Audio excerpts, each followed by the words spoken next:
Good morning. This is Micah Mitchell with Madison County Weather Updates. Wanted to take a quick break to come and update you on what we're looking at for this afternoon. This is a much more volatile setup than what we've had so far. This last storm system had a lot of potential in it. Outflow boundaries saved our area from most of the damaging winds. But even with that last system, there were a lot of locations that picked up 70 and 80 mile per hour winds. So this is an even more volatile setup than what that was. So here's the latest from the Storm Prediction Center. They have the vast majority of Indiana in enhanced risk for severe, with the moderate risk coming up roughly to I-70. That really probably could come a little farther to the northeast, and I really think that high risk down over southern Illinois needs to be pulled into southwestern Indiana. But regardless, the weather, it doesn't follow the maps. So this just gives you an idea that, hey, there is a decent risk of severe. All modes of severe are possible today, and all modes. I can't remember last time I saw every mode having a crosshatched area. So here's the tornado risk for Madison County, the Anderson, Muncie areas. We are in a 10 to 14% probability of a tornado occurring within 25 miles of a given point. And then a crosshatching means there's a 10% or greater risk of strong tornadoes, EF2 or stronger. So that's something to keep in mind if tornadoes pop up today. I'll show you here in a minute, but the biggest threat is going to be if they pop up with isolated individual cells ahead of the line. But if tornadoes do pop up today, there is a chance they could be strong. Again, the greatest risk of that is in southwestern Indiana, but that risk does extend and cover most of the state. Same with severe wind, damaging winds. The entire state is in a 30 to 44% risk of damaging winds, and the crosshatching means that there's a greater than 10% probability of winds exceeding 74 miles per hour. So again, the damaging winds, a big threat. They are the biggest threat, of course. Looking at severe hail, same thing. We're in a 30 to 44% risk for severe hail, and the crosshatching means there's a probability of significant hail, which is 2 inches or larger. So, again, we could have large hail, we could have really damaging winds, and we could have tornadoes. Here's a look at the HRRR model. This is the updraft helicity. This kind of is showing you where thunderstorms could spin. And you can see a good chunk of the state has, this is a lot of coverage. The greatest coverage back across southwestern Indiana, southern Illinois.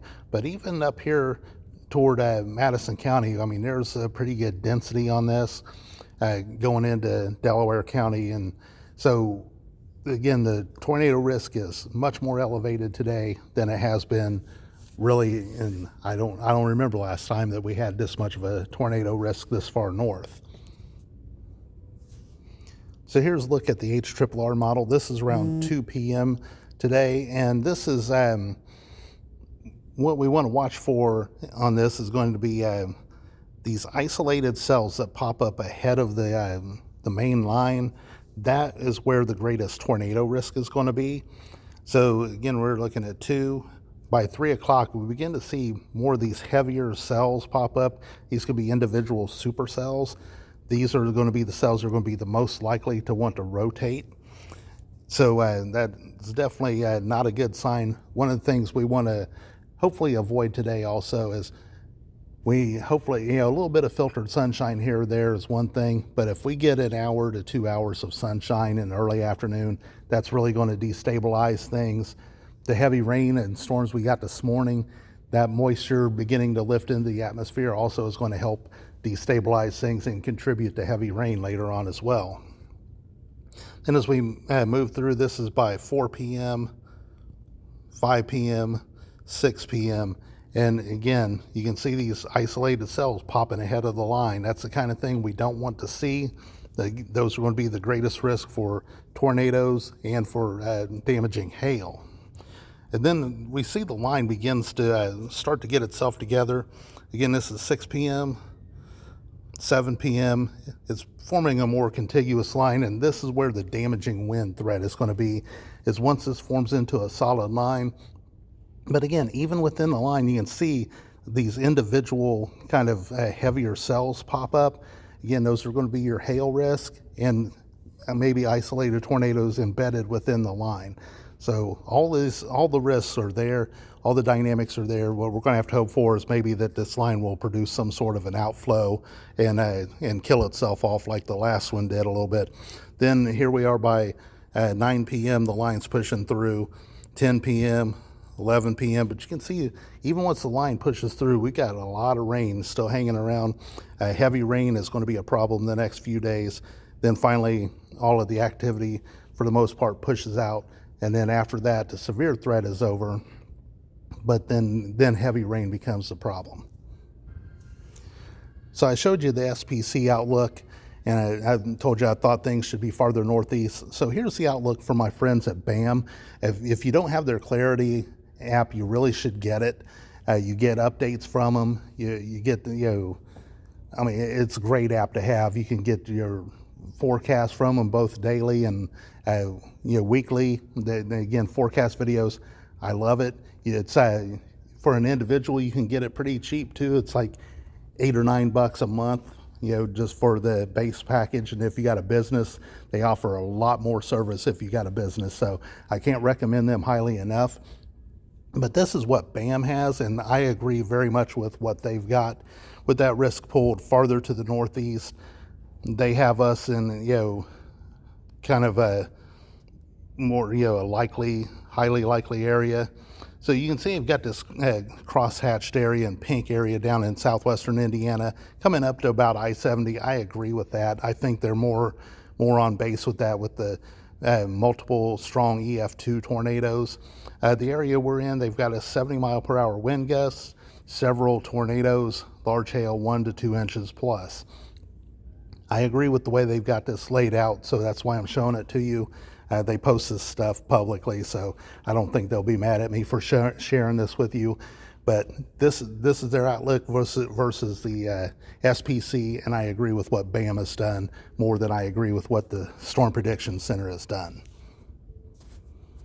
Last thing I'm going to talk about, this video is getting a little bit long, is heavy rain. This is total rainfall from the European. This is total QPF through Sunday afternoon. And you can see it's got a lot of southern Indiana picking up, 6 to maybe 8 inches of rain. It's got Madison County picking up somewhere between anywhere from about 4 to 6 inches of rain over the next few days.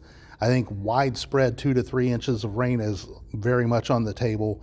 And if we get under some of these heavier cells, then we could pick up 6, 7, even 8 inches of rain by the time this begins to choke off on Sunday, because the boundary is just kind of going to stall once it pushes through. And then we'll have a couple of low pressures come along that boundary that will kick the rain up. If the boundary shifts farther to the southeast, the heavier rain will move southeast. But even at that, again, 2 to 3 inches of rain is still very likely. If the boundary stalls a little farther to the north, then we get heavier rain. So we'll keep that an eye on that as well. So just to recap, all modes of severe are on the table today. The tornado risk is higher than what we've seen in quite a while. Timing, we're going to start to see isolated cells pop up during the afternoon hours ahead of the main front. That's where the main tornado threat will be. And then the main line should push through Madison County somewhere in the 6 to 8 p.m. time frame, as far as the severe goes. And then rain will linger behind that for several hours. So I will update later. I have the Board of Zoning Appeals meeting today at 4:30, so hopefully nothing pops up in the meantime, but I will be asking Byron to help me keep the page covered during that time. And then once I get home, if anything is brewing, I will go live if needed. So this is Micah Mitchell with Madison County Weather Updates. Stay weather aware today, and I will update as needed, or Byron will help update. Thank you.